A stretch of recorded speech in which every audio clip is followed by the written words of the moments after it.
todo lo que está en la palabra definitivamente es espiritual, pero está enfocado, implantado en lo que es natural, en lo que nosotros vivimos día a día. El error más grande en el que incurre muchas veces la iglesia es en el de espiritualizar las cosas. Una expresión muy común entre los cristianos y sobre todo entre los pastores es: el Señor viene pronto. Y cuando yo escucho eso, pienso en el apóstol Pablo hablando a los tesalonicenses, diciéndoles que no se dejen engañar por los que dicen que la venida del Señor está cerca. Dice: no vendrá sin que antes se manifieste el hombre de pecado. Así que esa es la razón por la cual ustedes no me escuchan decir a cada rato: el Señor viene pronto. El Señor viene, y viene cuando viene. Pronto, no importa, Él viene. Y nosotros tenemos que estar preparados para su venida. El tema de hoy es importante porque nos ayuda a estar preparados para la venida del Señor. Por cierto, esto me recuerda a otra expresión muy cristiana. Tenemos que estar preparados para la venida del Señor. ¿Qué quiere decir eso de estar preparados para la venida del Señor? ¿Cómo nos preparamos para la venida del Señor? Bueno, este pasaje de hoy da buenos datos para saber si estamos viviendo vidas que agradan al Señor y que si Él viene hoy, seremos de los que nos elevemos para recibirlo en el aire. Una de las cosas que debemos evitar al leer el texto, como dije al principio, es la espiritualización. Aquí en este texto se habla de autoridades superiores. Si uno se queda con esa expresión, muchos piensan en demonios, en principados, en potestades, en el cielo, pero no hay nada más lejos de eso. No está hablando de eso, y eso lo vamos a ver dentro de poco en la medida que vayamos viendo el texto. Lo importante es que nosotros leamos textualmente tal y como se ha escrito lo que está allí, lo que dice el texto. Y vamos a ver hoy tres aspectos o tres puntos que están allí. El primero, sometámonos a la autoridad superior. El segundo, el amor es la base de todo. Y el tercero, se acerca el día. Ok, ¿cuáles son las autoridades superiores de que habla ahí? De que habla el pasaje, el texto. Esto es bastante sencillo. Las autoridades civiles, las autoridades de las que habla el texto, son las autoridades civiles. No son ángeles ni nada parecido. Simplemente se refiere a, por ejemplo, la policía. En el caso de nosotros, los representantes de corregimiento, los alcaldes, gobernadores, etcétera, todas las autoridades que nosotros conocemos del día a día. Y pues eso está bastante claro si nosotros leemos sin prejuicio el texto. Dice: porque los magistrados, versículo 3, no están para infundir temor al que hace el bien. Ahí está claro, o sea, está hablando de autoridades normales. Ahora, esto también cambia e incluye autoridades en situaciones específicas. Por ejemplo, en la escuela, los maestros, los COD, los COA en algunas escuelas, los directores, son las autoridades superiores en la escuela y nosotros debemos sujetarnos a esas autoridades. En el trabajo, por ejemplo, están los supervisores, están los gerentes, etcétera. Nosotros debemos sujetarnos a esas autoridades. Está hablando de las autoridades de nuestra vida normal, de nuestra vida diaria. Nosotros debemos estar conscientes de quiénes son ellos, de por qué debemos someternos a estas autoridades. Y yo digo que el texto es bastante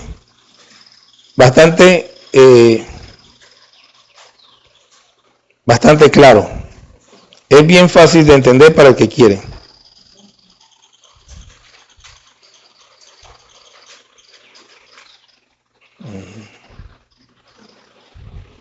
Es bastante fácil de entender para el que quiere entenderlo. Porque el mismo texto dice, porque es servidor de Dios para tu bien. Dice que estas autoridades fueron establecidas por Dios. De tal manera que si nosotros desobedecemos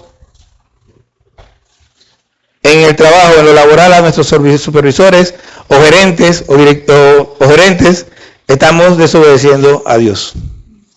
Si en la escuela desobedecemos a los COD, a los maestros, a los directores, estamos desobedeciendo a Dios. Si en lo civil desobedecemos a los representantes, a los alcaldes, yo pienso que realmente, sinceramente, yo pienso que ningún cristiano debe estar metido en política. ¿Por qué? Bueno, sencillo. Si un cristiano es de un partido político, por naturaleza, por normalidad, va a estar en contra de todo o casi todo lo que haga el del otro partido. Y cuando tú entras en ese ámbito, ya estás contradiciendo lo que la palabra de Dios dice. Ahora, si tú eres como yo, perdone la propaganda, que evalúo las cosas según se dan y no estoy, o trato de no estar parcializado, voy a poner la palabra trato de no estar parcializado, entonces puede ser lo que tú quieras. Ahora, yo no soy político precisamente porque no quiero verme metido, no quiero estar en esa encrucijada de que si yo pienso esto y lo que el otro lo hace. Nosotros no estamos para criticar, es cierto, hay cosas que se hacen mal, hay gente que roba, todo eso es cierto. Pero la Biblia dice, aquí lo estamos leyendo, aquí lo dice, que Dios, o sea, no hay autoridad sino las que están establecidas por Dios. Entonces Dios sabe por qué esa gente está ahí. Si usted ve a la historia de la iglesia, usted no va a ver a la iglesia en la historia oponiéndose a las autoridades. No importa cuán mala seas. ¿Por qué? Porque la iglesia es una tarea y no debe distraerse de ella. Y cuando estamos oponiéndonos o luchando contra las autoridades, nos distraemos de lo que es nuestra tarea, que es predicar el evangelio. Entonces, nosotros debemos enfocarnos en lo nuestro. Nosotros debemos someternos a las autoridades superiores porque si nos resistimos estamos buscando condena. ¿Qué significa que acarrea condena? No significa esto que vas a ir para el infierno, por ejemplo.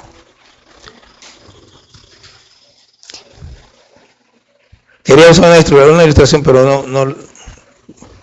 Hace poco tiempo allá en el norte ocurrió una situación con esta gente del asunto de la migración, de los que migran.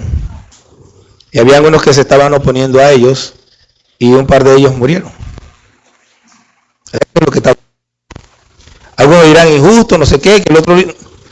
Ellos se estaban oponiendo a la autoridad y al final murieron. La Biblia, nosotros no tenemos que hacer nada oponiéndonos a las autoridades. Fue trágico. Yo vi los videos, en uno de los casos me pareció como que era innecesario, en el otro caso me pareció que, aunque tampoco era necesario, ella se lo buscó, pero con todo y eso, no debió pasar. Y no hubiera pasado si ellos no se hubieran estado oponiendo a la autoridad. La autoridad estaba haciendo su trabajo aunque a ellos no les gustara. Y nosotros no estamos para eso. No estamos para oponernos a la autoridad en ningún caso. Y bueno, alguien podrá decirme, no, pero usted búsqueme y justifíqueme bíblicamente que usted tiene la razón. Porque para mí no hay otra autoridad sino la palabra.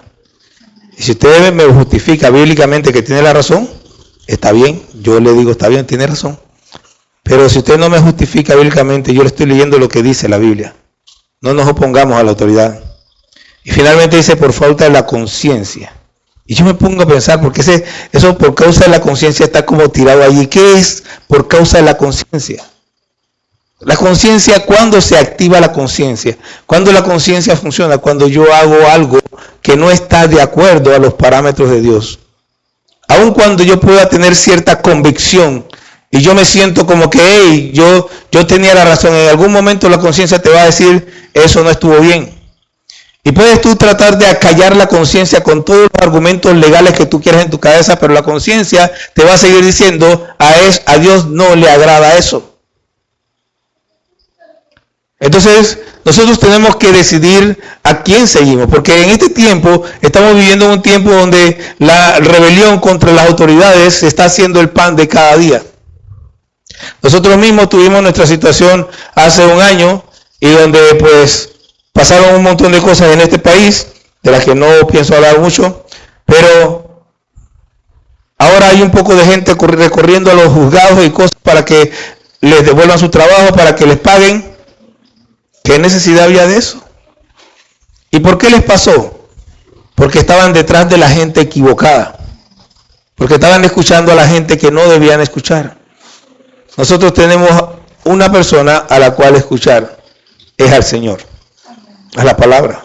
No debemos estar detrás de sindicalistas, de políticos, ni nada de esas cosas. Nosotros tenemos un Señor. Nuestro Señor es Jesucristo y su palabra es clara para nosotros. ¿Cuál es el propósito por el cual Dios tiene a las autoridades? Dice que deben infundir temor al que hace lo malo. O sea, una persona que no es tan mala, cuando va a hacer algo malo, piensa, pero me van a meter preso. Yo no quiero ir preso, entonces se aguanta porque tiene temor de que la autoridad lo agarre y lo mete preso. Él es malo, pero no es tan malo. Ahora, el que es malo tiene la otra consecuencia. Porque la otra razón por la que está en la autoridad es para castigar al malo, o sea, al más malo. Al que no le importa la consecuencia, y el que sabe que va a tener consecuencias y lo hace. El que cree que va a burlar las consecuencias, a ese la autoridad debe castigarlo. Lamentablemente no siempre ocurre. Pero Dios las pone ahí para eso. Ahora, cuando ellos no hacen lo que tienen que hacer, también Dios está ahí para ellos. Y Dios va a hacer con ellos lo que Dios sabe que tiene que hacer con aquel que no cumple con la función por el cual Dios la puso ahí. Pero no, esa no es nuestra tarea, es la tarea del Señor. Esta parte dice que, pues para esto pagáis también los tributos, porque son servidores de Dios que atienden continuamente a esto mismo. Hace unos años atrás, un par de años atrás, un par de años ya, son como 5 años atrás, allá nuevamente en el norte, empezaron una campaña de desfinanciar a la policía. Empezaron a oponerse a la policía en diferentes estados, y de hecho hay estados que siguen con esa política, y cuando usted averigua y estudia, se va a dar cuenta que en esos estados es donde la delincuencia es más alta. Nosotros pagamos los impuestos ¿para qué? Parte del propósito por el cual existe el gobierno es para que los ciudadanos estén seguros. Es por eso que lo que el presidente de El Salvador hizo es correcto. Para que los ciudadanos que están haciendo el bien no tengan que estar atemorizados en sus casas. Los que tienen que tener miedo son los malos, no los buenos, entre comillas. Y quien debe infundir ese temor son las autoridades. Nosotros pagamos los impuestos para que la autoridad haga su parte. No podemos empezar a decir o estar pensando, no, lo que pasa es que, mire, uno de los argumentos que se usan en este país, que es un argumento totalmente fuera de orden, no, lo que pasa es que se están matando entre ellos.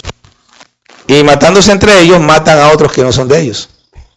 Pero aunque se estén matando entre ellos, el gobierno tiene la responsabilidad de evitar que se maten entre ellos. Son ciudadanos de este país los que se están matando. Entonces, la autoridad está puesta para dar seguridad, entre otras cosas, a el pueblo que paga los impuestos. Y nosotros pagamos impuestos, entre otras cosas, para tener seguridad. Ahora, hay un cambio interesante aquí. El versículo 8 dice, no debáis a nadie nada, sino el amaros unos a otros, porque el que ama al prójimo ha cumplido la ley. ¿Qué tiene que ver eso con lo que estamos viendo? O sea, es interesante. Esto que estamos viendo ahora mismo del amor está en medio de dos cosas. Está en medio de la parte donde habla de las autoridades civiles actuales y está en medio de lo que habla de la venida del Señor. Todas las cosas deben funcionar por un motor. El motor es el amor. Cuando no hay amor, las cosas se desbaratan. Dice, no debáis a nadie nada, sino el amaros unos a otros. El amor es la base de todo. No debemos tener deudas de ningún tipo. Y aquí voy a tocar un tema que, bueno, aquí no es ningún problema, pero en otros lugares sí lo es. El tema de las tarjetas de crédito. Yo tengo un amigo que dice a mí no me importan los intereses de la tarjeta de crédito. Dice, ¿por qué? Yo cojo la tarjeta de crédito por los beneficios. Por las millas, por el cashback y cosas así que dan la tarjeta de crédito. Pero cuando yo compro algo con tarjeta de crédito, yo pago antes de que venga el periodo de cobro. Ese es un uso legítimo de una tarjeta de crédito. Aprovechas los beneficios que te dan, pero no recibes los recargos. Ahora, aún así, cuando tú recibes una tarjeta de crédito, tú tienes que estar seguro que tú le vas a sacar provecho. ¿Por qué? En estos días me ofrecieron me hablaron de, creo que era de estrellas o no me acuerdo si. Y cuando me dicen de que no, pero esto vale $60 mensuales y me querían cobrar los $60 de golpe. Yo, no, quédese con su tarjeta. Yo no estoy para estar regalando $60 a nadie. Pero $60 anuales, no mensuales. Yo no estoy para estarle regalando $60 a nadie. Ni anuales, ni nada por el estilo. Yo tengo una tarjeta de débito por la que pago como menos de $30 anuales y que me sirve para lo que yo quiero. Como yo quiero comprar, la tengo de débito porque yo, por ejemplo, a veces compro esto que ustedes ven ahí, esos micrófonos, esas cosas, generalmente las mando a pedir afuera. Entonces no me sirve la tarjeta clave, necesito una Visa, entonces utilizo la Visa de débito. Yo no necesito una tarjeta de crédito. Y yo sé que yo no voy a sacarle el jugo a esas estrellas ni a ninguna de esas cosas. Porque yo no ando comprando cosas por ahí. Yo de milagro compro lo que me como. De milagro. Pregúntale a mi esposa la lucha que tiene ella para que yo me compre ropa. Es más, ella tiene que ir, venir, papi, te traje esto. Y después tenemos que regresar a cambiarlo porque estoy más gordo.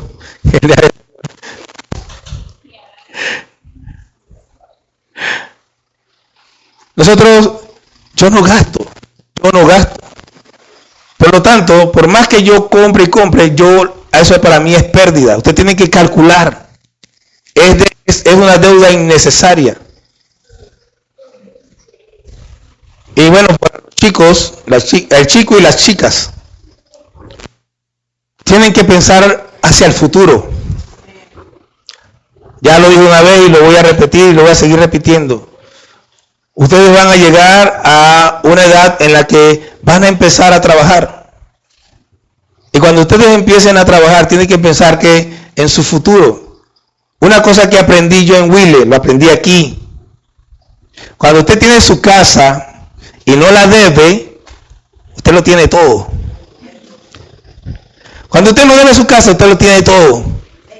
¿Por qué? Porque la comida llega día a día. Tú puedes dar un palo de mango y comer un mango al día. Un limón, o sea, por ahí hay comida. Sembra yuca y come yuca. Si tiene terreno, mucho mejor. Cuando nosotros llegamos a Chiriquí, nosotros somos 6. Mi mamá con 6 chiquillos. En aquel tiempo su salario, no sé cuánto era, pero tampoco era mucho. ¿Y qué hacemos nosotros? Nosotros sembrábamos yuca, ñame o todo en el patio. Y el día que no había para comprar una comida sustancial, comprábamos esos camaroncitos secos y se hacía sopa. Sacábamos la yuca, el otoño del patio y a comer. Hermano, pero tener la casa, tener el techo y no debérselo a nadie, eso es lo máximo. Tú te puedes quedar sin trabajo y tú dices, yo veo cómo funciona, yo veo cómo... Ahora, si tú quieres vivir, tener el último celular y tener la mejor computadora y tener no sé qué y tener no sé cuánto, ya tienes un problema. Una cosa es lo que uno necesita y otra cosa es lo que uno quiere. Si usted quiere más, tiene que trabajar más. Algo que yo digo, lo primero que usted tiene que pensar es, tengo que hacer mi casa. Tengo que prepararme para tener donde vivir. Y después vea todo lo demás. Ahora, si usted quiere ser una gran doctora, un gran abogado, lo que sea, bueno, entonces usted tiene que enfilarse por ahí y trabajar y estudiar para poder sacar títulos, lo que sea. Ya eso es, usted tiene que mirar hacia el frente. Y no es una excusa de que no, que todavía es un niño, no. La gente que realmente alcanza cosas se visualiza desde niños. Ellos de niños empiezan a mirar. Yo tengo un amigo y me dice el hermano, él desde que tenía como 7 años dijo que iba a ser doctor. Bueno, ustedes saben, desde que tenía 7 años. ¿Y hoy qué es?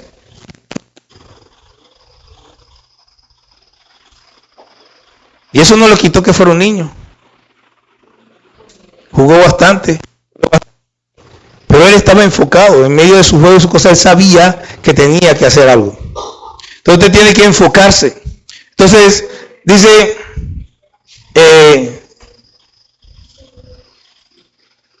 no debe a nadie nada, o nada a nadie, sino el amados unos a otros, porque el amor al prójimo ha cumplido la ley. El amarnos unos a otros es una deuda eterna. O sea, aun cuando si usted no le debe nada a nadie, le debe el amor a su prójimo. El que ama a su esposa no la engaña, con otra y viceversa. El que ama al prójimo no lo matará, no le hurtará, no dirá falsos testimonios, etc. Si yo amo a mi prójimo, me alegraré por lo que tiene y no estaré codiciando lo que tiene mi vecino, mi prójimo. Ella lo dice claramente. A mí me gusta, o sea, Vanessa y yo tenemos ya casi 20 años de casados. Entre poco que celebramos los 20 años, ya falta poquito, mi amor. Y en un momento estábamos nosotros leyendo los mandamientos y Vanessa lee Deuteronomio 5. El último mandamiento tiene una palabra diferente que no aparece en Éxodo 20. En Deuteronomio 5, el último mandamiento dice, no codiciarás ni desearás. Esa palabra la golpeó. Ni desearás nada de tu prójimo, para resumirlo. O sea que si tu prójimo tiene algo, es de tu prójimo. No te di que me la presta, me la hereda, ni nada de esas cosas. Es de él, es de ella, déjale su cosa.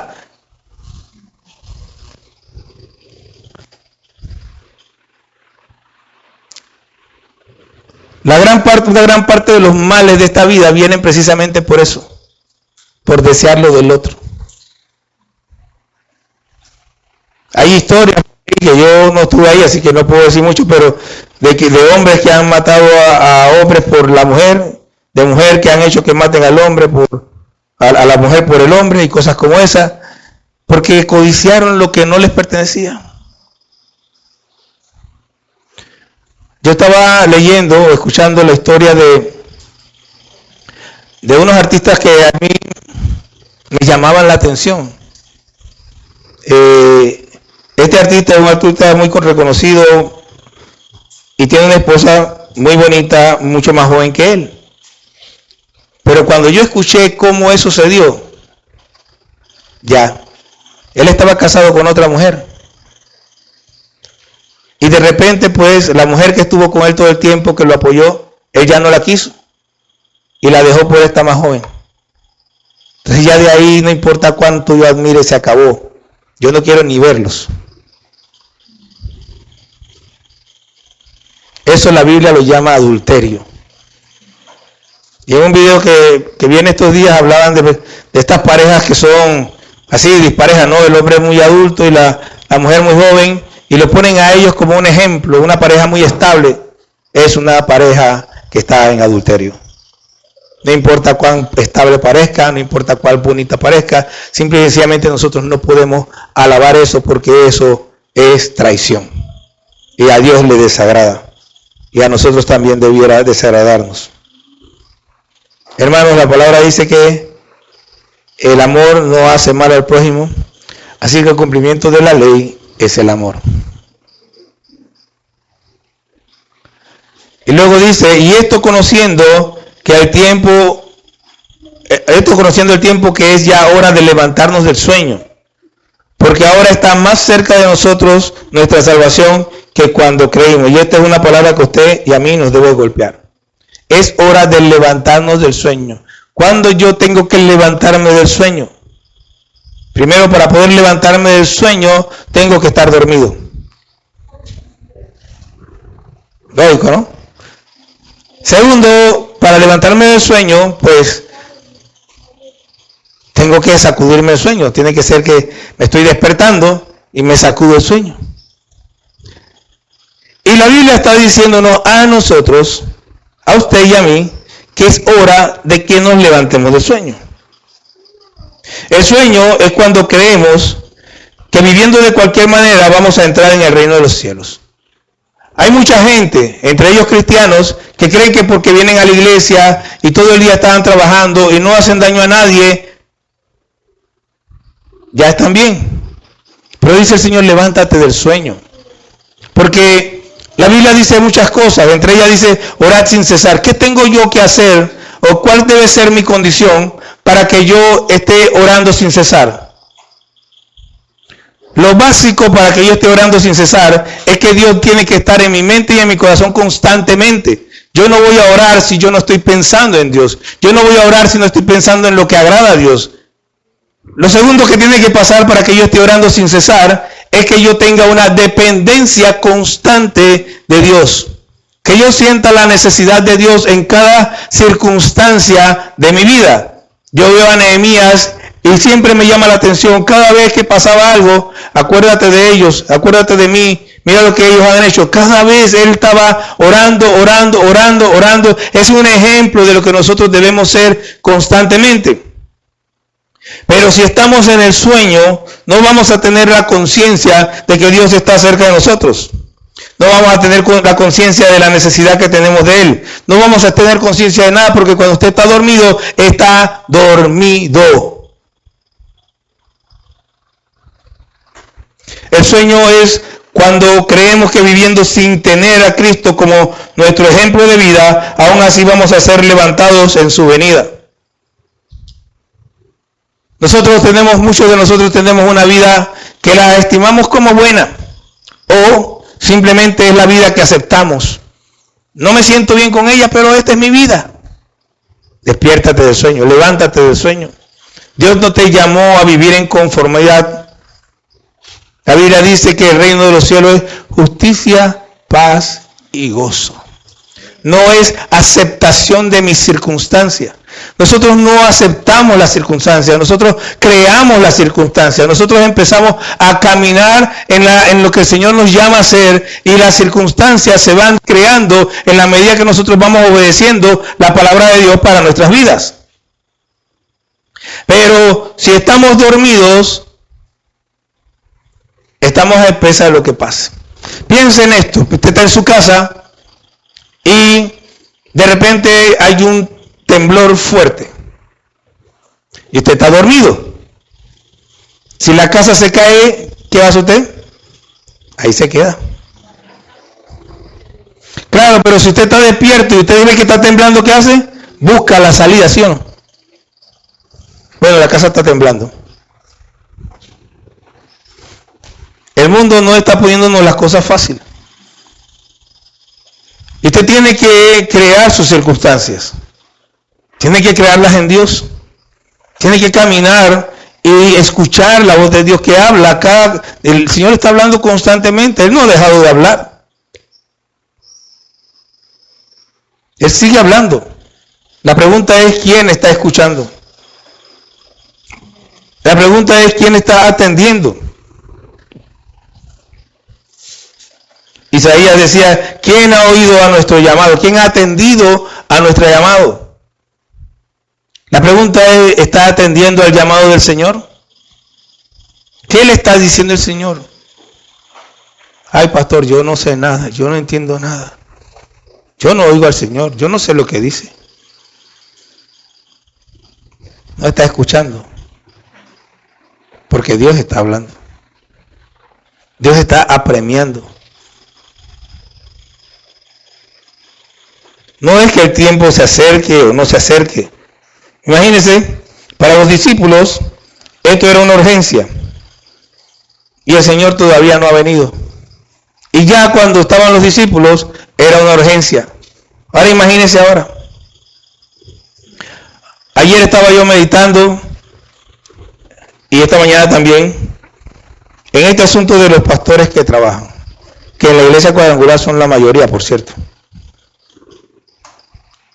Y de alguna manera, y no sé de dónde sacan, que los pastores deben trabajar. La Biblia dice que el que predica el Evangelio debe vivir del Evangelio. Ahora, nosotros no vivimos del Evangelio, pero el Señor sostiene al que obedece. Ahora, de nuevo, Pablo trabajó no porque necesitara trabajar. Cuando él dice que él todo lo que hizo con sus manos, él habla claramente y dice para no serle carga a ustedes. ¿Por qué? Porque ellos tenían un corazón no muy bueno.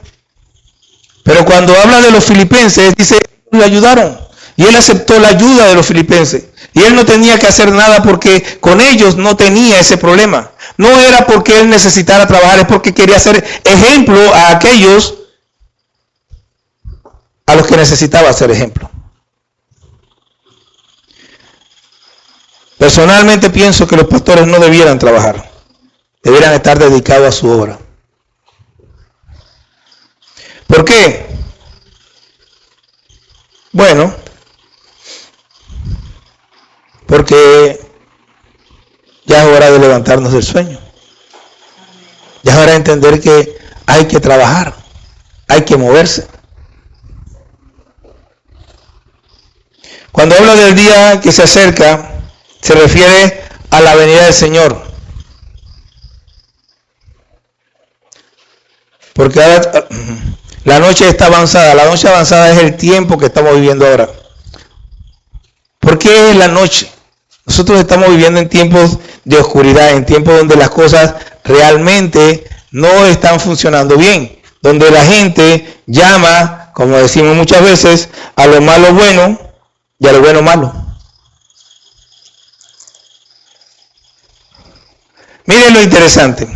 Miren si este mundo está al revés. ¿Qué fue primero? ¿Los huevos de gallina de patio o los industriales? ¿Qué fue primero? Y entonces, ¿por qué los huevos de gallina de patio tienen apellido y los industriales no?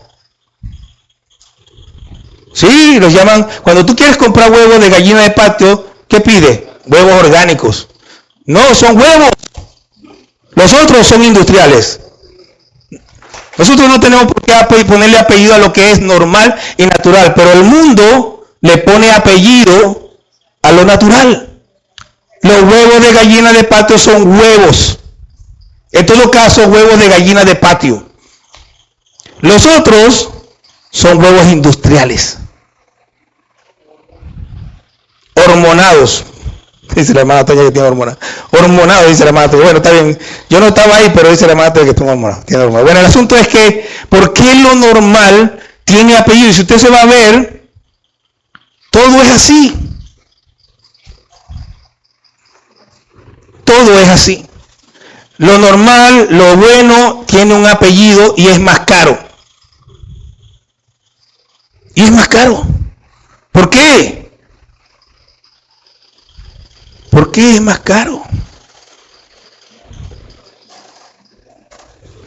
Dígame si el mundo está al revés o no está al revés. Y podemos seguir. La noche está avanzada. Si cuando en el tiempo de los discípulos ya era de noche, dice la noche está avanzada, yo me imagino que en ese tiempo eran como las 10 de la noche. Pero ya nosotros estamos así como a las 5:30 de la mañana. A punto de que amanezca, a punto de que el Señor venga.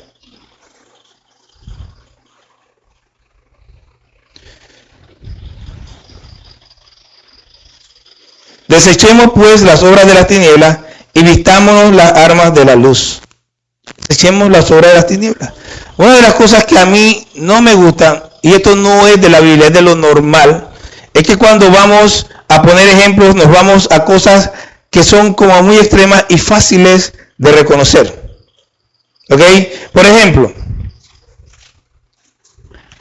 el apóstol aquí agrupa las obras de la tiniebla en 3 grandes grupos. Primer grupo, glotonerías y borracheras. Este es el grupo de los excesos. Demasiada comida, demasiada bebida. Y con el alcohol no deberíamos ni tomarlo ni olerlo siquiera. Pero bueno, ahí está. El segundo grupo, lujurias y lascivias. Este es el grupo de las pasiones desordenadas. Todo lo que tiene que ver con el sexo, el deseo desenfrenado, las fornicaciones, los adulterios, todo ese poco de cosas están en ese grupo. Y el último grupo, que me costó, la verdad, me costó porque no le hallaba el nombre, pero es de las relaciones adulteradas, contiendas y envidias. Cuando estamos peleándonos por cualquier cosa, porque pelearse siempre es por cualquier cosa. No importa que usted diga, no, pero lo que pasa es que, mire, hay un ejemplo que me parece muy bueno. El mundial del 2000, ¿qué? Creo que 2010 o 2000, sí, creo que 2010, no me acuerdo muy bien. Está Zinedine Zidane en su último mundial, es más, su último juego con la selección. Y hay un italiano perverso robándole la calma y diciéndole cosas al oído. Y bueno, en cierto momento le mencionó a su hermana. Y este se volvió y le metió un cabezazo. ¿Y qué pasó? Tarjeta roja y fuera. Yo siempre digo, las palabras no cortan. ¿Qué daño le hizo a tu hermana lo que él dijo? Pero eso se llama falta de dominio propio.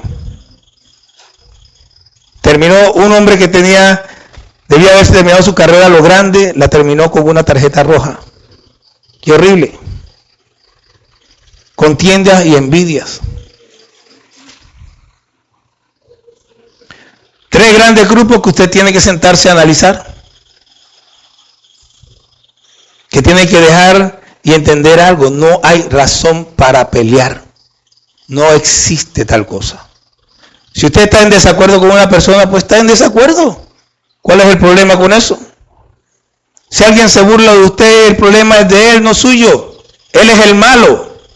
Si usted se vuelve y le da un cabezazo, entonces usted se convierte en tan malo como él. Por eso es que allá dice en Romanos 12, al final dice, no seas vencido de lo malo, sino vence con bien el mal. No dejes que te roben la calma. No dejes que te roben la paciencia. Que si el vecino está hablando lo que sea por allá, ¿por qué lo coges contigo? ¿Acaso tú eres así? Es que él dijo tal cosa ahí, lo dijo por allá. Ese problema de ella. ¿Por qué estás escuchando la conversación ajena? El diablo te pone para que escuche, para que tú mismo te pongas así como bravo. Te están robando la calma con nada.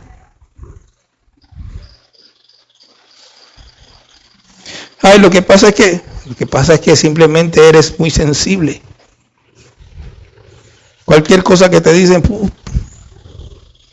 ni el alcacerse cuando le echan el agua.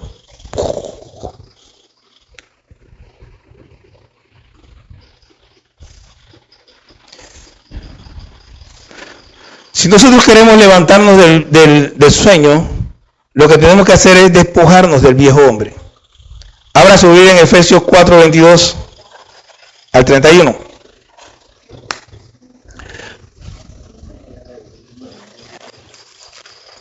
¿Te lo sabes todo? Ok. Pero estamos hablando hasta el 31. Efesios 4, 22. Mire, en cuanto a la pasada manera de vivir, despojados del viejo hombre. ¿Cuál es ese? El envidioso, el enojón, el lujurioso, el borracho, el glotón. Despójese de ese viejo hombre. Dice que está viciado conforme a los deseos engañosos. Y renovados en el espíritu de vuestra mente. ¿Qué les recuerda eso? Romanos 12:2. Transfórmate por medio de la renovación de tu entendimiento. Dice, y vestidos del nuevo hombre, creado según Dios, en la justicia y santidad de la verdad. Vamos a ver al viejo hombre y vamos a despojarnos de él. Por lo cual, desechando mentira. ¿Qué es lo que hace qué tengo que hacer para despojarme del viejo hombre? Desechar la mentira. Lo primero, deseche la mentira. Para despojarse del viejo hombre, dice,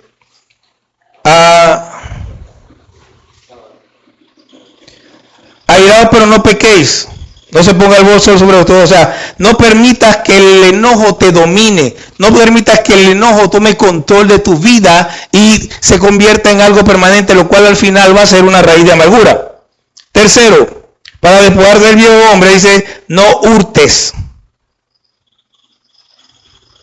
No hurtes. Acá el versículo que sigue. El que hurtaba, no hurte más. No sea ladrón. Para despojarse del viejo hombre, no digas palabrotas. Ninguna palabra corrompida salga de vuestra boca. Para despojarse del viejo hombre, debe dejar de lado toda amargura, enojo, ira, gritería, maledicencia y toda malicia. Allá dice, airaos pero no pequéis. O sea, lo que está diciendo allá es, si de repente no pudiste controlarte, no dejes que esa ira te domine. Pero acá lo que dice es, desecha la ira. Dios no quiere que nos airemos de ninguna manera. Lo que nosotros debemos llegar al momento, al control tal, de que no importa si nos mientan la madre, nosotros no hacemos nada. No nos airamos. Puede ser que sigamos conversando y diciendo, pero ¿por qué haces eso? ¿Por qué me mientas la madre? Estamos hablando bien, o sea, eso no estuvo bien, pero no vamos a pelear por eso. ¿Ve la diferencia? Tenemos que despojarnos de ese hombre. Lo segundo que tenemos que hacer es, para levantarnos del sueño, es vestirnos del nuevo hombre. Y aquí venimos al 24. Vestidos del nuevo hombre creado según Dios en la justicia y santidad de la verdad. Entonces, ¿qué tengo que hacer para vestirme del nuevo hombre? Para vestirme del nuevo hombre, hablo verdad. Hablad verdad cada uno con su prójimo, porque somos miembros los unos de los otros. Para vestirme del nuevo hombre,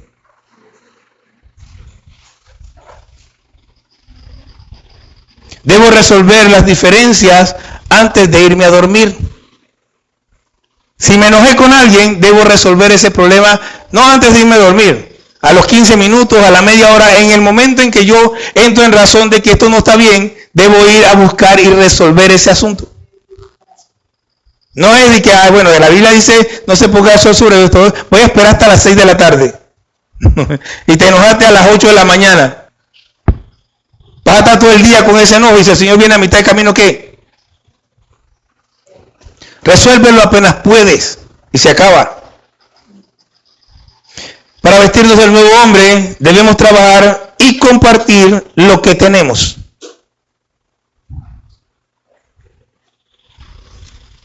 Dice, el que hurtaba, si no trabaje haciendo con sus manos lo que es bueno, para que tenga que compartir con el que padece necesidad. O sea, no solamente es trabajar para yo tener, es trabajar para compartir. Y este solo versículo mata la avaricia, mata el deseo de acumular riqueza, mata el deseo de tener grandes mansiones, carros lujosos, porque yo no estoy trabajando para llenarme yo, sino para compartir de tal manera que yo tengo lo esencial para mí y lo demás lo comparto.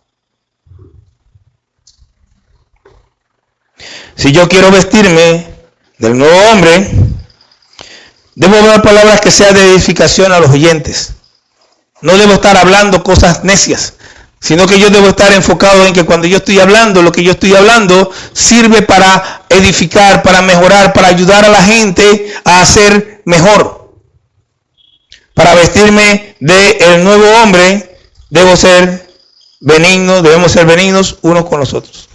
Benigno significa amables. Eso es lo que significa ser benignos.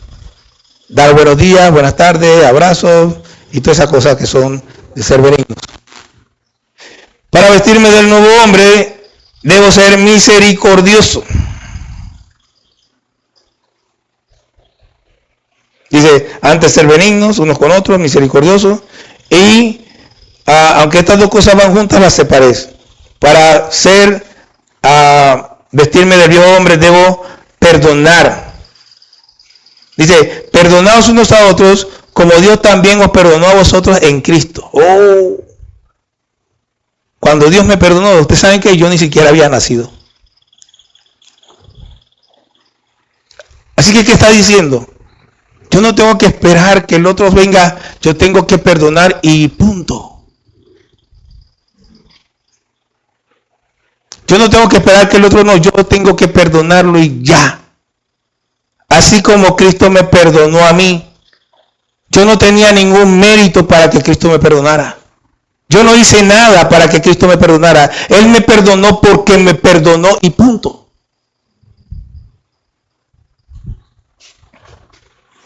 Ahora podríamos irnos, pero nada más le voy a dar el dato. No lo anoté. Ahí.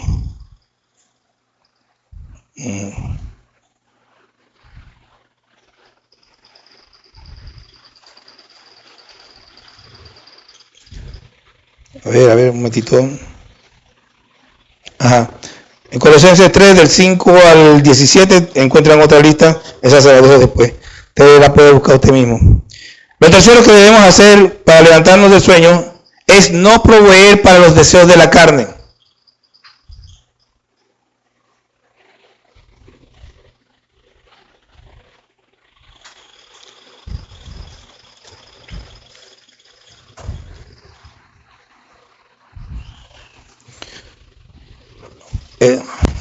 Romanos 13.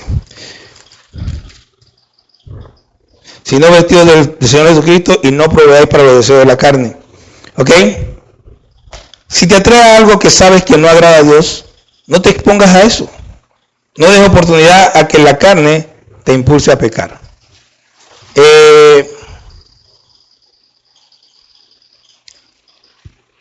Por ejemplo, a mí me gustaba mucho la música, cuando estaba en el mundo, música de salsa sobre todo. Y cuando yo me convertí, sabiendo mi debilidad, lo primero que hice fue pedirle a Ariel que me grabara unos cassettes de música cristiana. Y desde entonces yo andaba con esos cassettes por todos lados. Ahora tengo mis audífonos y cuando ponen su porquería ahí adelante y los videos esos, yo miro por la ventana y me pongo los audífonos para no escuchar esa música que a mí que al Señor no le agrada y a mí tampoco. No me expongo, simple y sencillamente no me expongo. Y a veces tenemos que pagar un precio alto. Tenemos que bajarnos del bus y subirnos a otro. Si estás en un lugar y están haciendo algo que no agrada a Dios, no te quedes ahí. No te quedes pensando que tú puedes resistir. Muchos han muerto por creer que son fuertes. La Biblia nos exhorta a huir de la tentación. No te quedes ahí.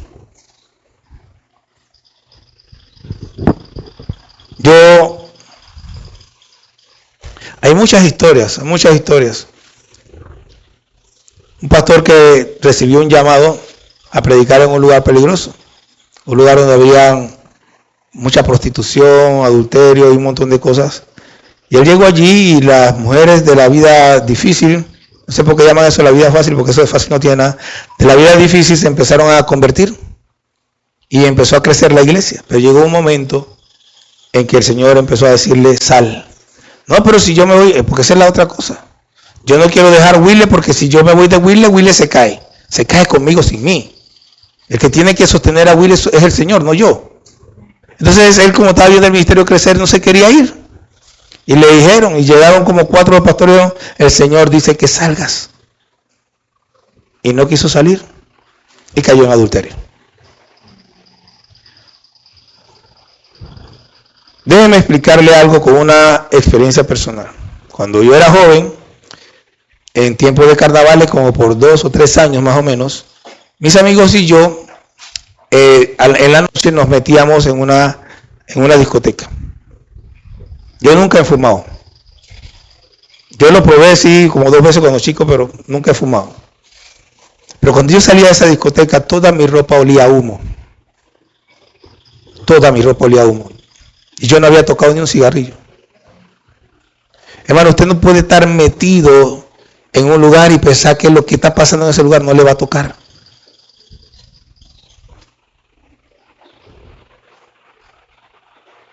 Llega el momento en que tiene que salir de ahí. Ahora, la Biblia dice que nosotros somos la luz del mundo. Y que somos la sal de la tierra y la luz del mundo, como cantamos hace un rato. Hay lugares donde usted llega que usted no puede irse así nada más. Un trabajo, por ejemplo. Y de repente usted llega a un lugar y en ese lugar usted está viendo cosas que no son correctas. ¿Qué hace? ¿Sale huyendo? No, ese es su trabajo. ¿Qué hace? Empieza a hacer sal. Empieza a compartir el evangelio. Empieza a orar por esa gente. Empieza a hablarle a esa gente. La única protección que usted tiene es mantenerse fiel, leyendo la Biblia, orando y hablando. El que lee la Biblia y ora y no habla, cae.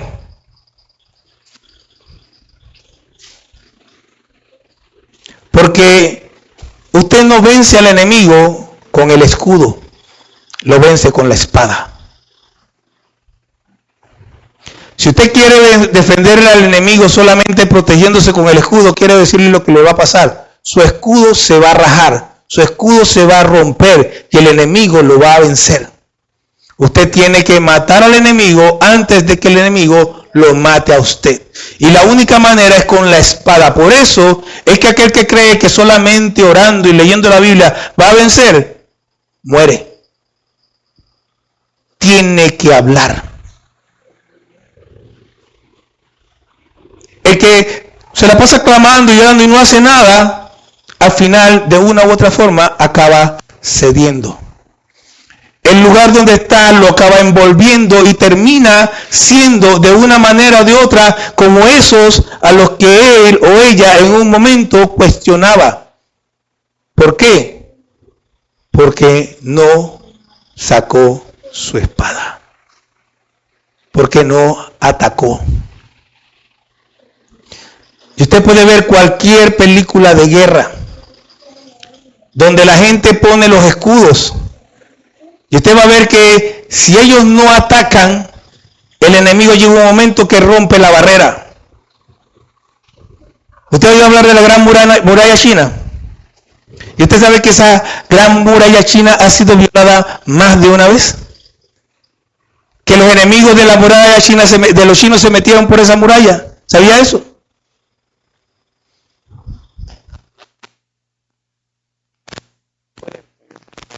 Defendiéndose. Tiene que atacar.